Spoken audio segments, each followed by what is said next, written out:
Apa yang membuat Piala Dunia 2026 kali ini terasa begitu berbeda adalah banyaknya kejutan yang datang dari tim-tim underdog. Meskipun mempertemukan negara-negara unggulan dengan tim yang di atas kertas memiliki kualitas lebih rendah, hasil akhirnya justru seringkali sulit diprediksi. Tidak percaya? Lihat ini. Laga-laga di Amerika seolah menjadi kutukan bagi para favorit. Pada babak 32 besar saja, sudah ada dua raksasa yang tumbang secara beruntun. Jerman lebih dulu disingkirkan Paraguay, lalu Belanda menyusul setelah dikalahkan Maroko. Namun, Prancis benar-benar memahami betapa berbahayanya menghadapi tim yang tidak diunggulkan di Piala Dunia 2026. Karena itulah Les Bleus tampil tanpa memberi sedikit pun ruang bagi Swedia untuk menciptakan kejutan. Anak asuh Didier Deschamps menang meyakinkan dengan skor 3-0 lewat 2 gol Mbappe, 1 gol Barcola dan memastikan langkah mereka ke babak 16 besar. Lantas, mengapa Prancis bisa sekuat ini? Dan apakah Mbappe layak disebut tuan Piala Dunia? Simak sampai tuntas.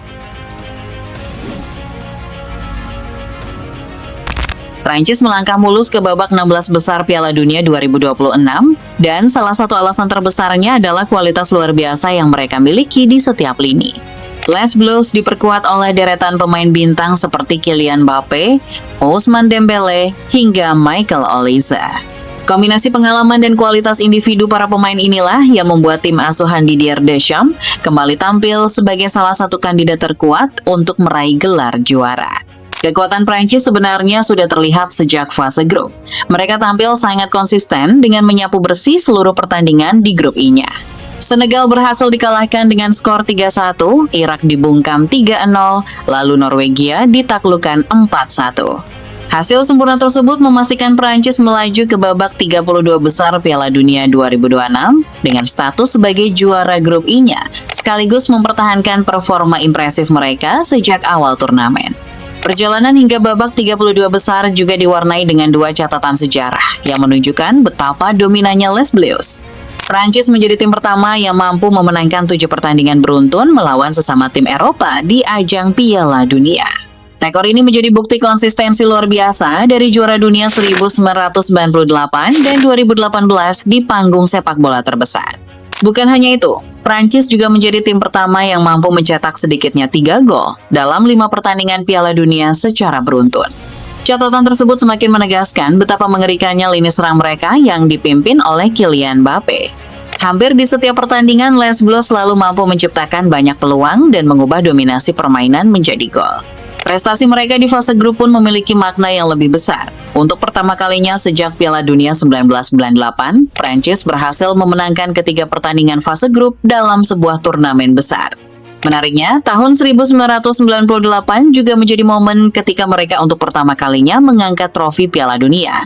Sebuah kebetulan yang kini kembali memunculkan optimisme besar di kalangan pendukung Les Bleus. Selain dua tonggak sejarah tersebut, kemenangan atas Swedia juga menghadirkan catatan menarik lainnya. Untuk pertama kalinya, tim nasional Prancis berhasil mengalahkan wakil dari kawasan Nordik dalam sebuah turnamen besar.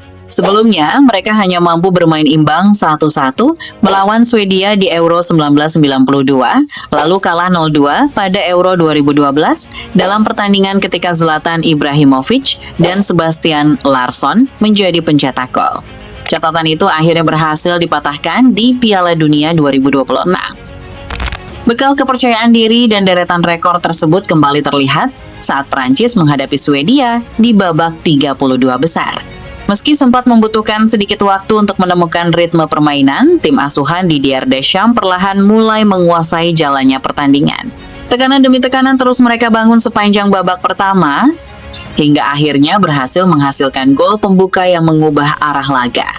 Seiring pertandingan berjalan melewati menit ke-30, Michael Olise mulai menunjukkan kualitas terbaiknya. Ia nyaris mencetak salah satu gol paling spektakuler dalam sejarah Piala Dunia ketika tendangan salto beraninya menghantam bagian bawah tiang gawang. Bola pantul kemudian jatuh ke arah Ousmane Dembele, tetapi penyelesaian sang winger masih melebar dari sasaran. Olise terus menjadi ancaman bagi pertahanan Swedia.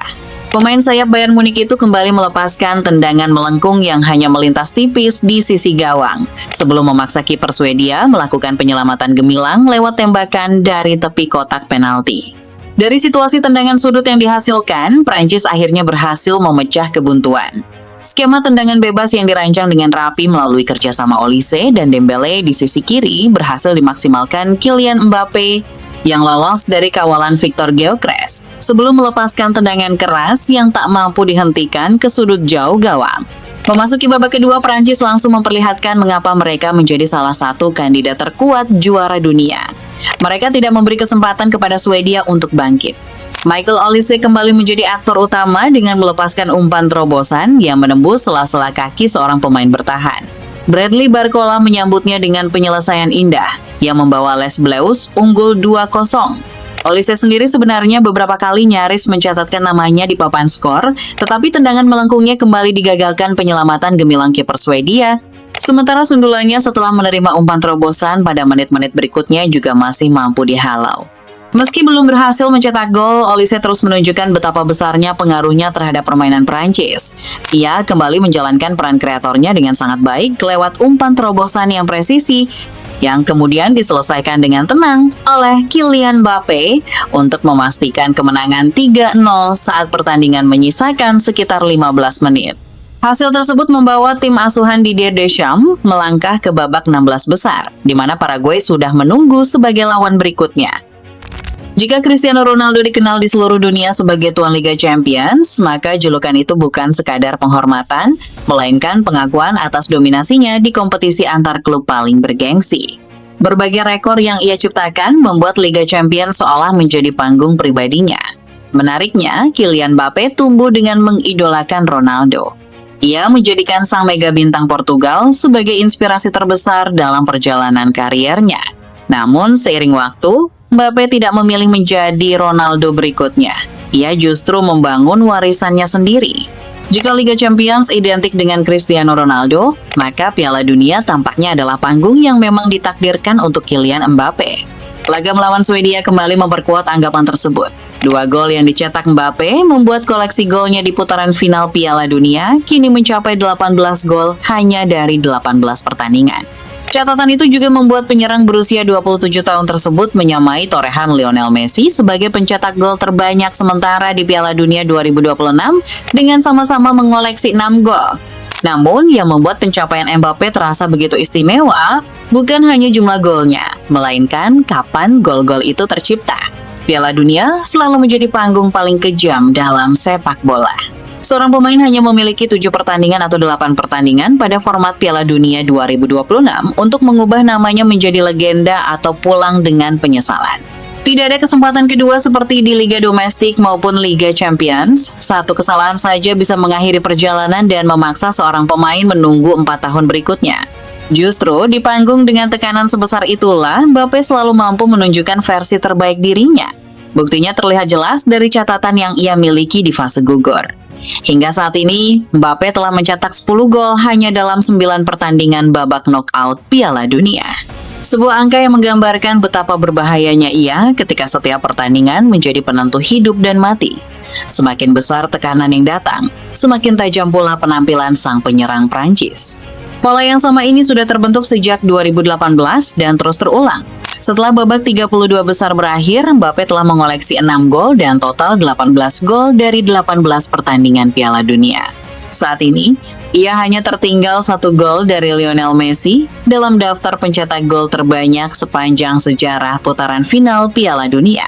Yang membuat pencapaian itu semakin luar biasa, Messi membutuhkan 29 pertandingan untuk mencapai angka tersebut, sementara Mbappe melakukannya jauh lebih cepat.